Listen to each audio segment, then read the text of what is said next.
গতকাল ডাকসুর শিবির নেতাদের এবং জামায়াত ইসলামের আমিরের সঙ্গে জনাব তারেক রহমানের বৈঠক হয়েছে।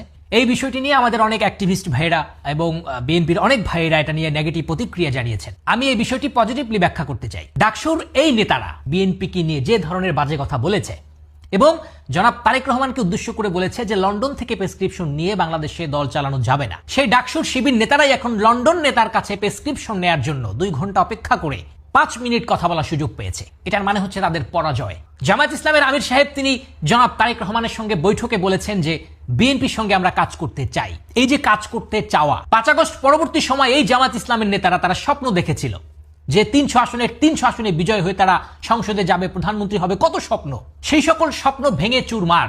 তাদের একটি পালুলা হয়েছে জনাব তারেক রহমানের স্বদেশ প্রত্যাবর্তনের দিনে, আরেকটি পালুলা হয়েছে দেশনেত্রী বেগম খালেদা জিয়ার জানাজার নামাজের চিত্র দেখে। দেশনেত্রীর প্রতি মানুষের ভালোবাসা, বিএনপির প্রতি মানুষের ভালোবাসা দেখে তাদের আরেকটি পালুলা হয়েছে। রাজনৈতিকভাবে এখন তারা পঙ্গু, এই কারণেই এখন তারা বিএনপির সঙ্গে কাজ করতে চায়। এটাই হচ্ছে তাদের এক ধরনের পরাজয় এবং এই পরাজয়টাই হচ্ছে জনাব তারেক রহমান এবং বিএনপির বিজয়। তাদের সঙ্গে বৈঠকের অনুরোধ রেখে জনাব তারেক রহমান তাদের সঙ্গে বৈঠক করেছেন, চাইলে তিনি ফিরাই দিতে পারতেন কিন্তু দেননি। কারণ জনাব তারেক রহমান একটি কথাই স্পষ্ট করে এবং জোর দিয়ে বলেছেন যে বাংলাদেশের রাজনীতি থেকে তিনি রাজনৈতিক প্রতিহিংসাকে বিদায় জানাবেন এবং এটাই হচ্ছে তার নিদর্শন।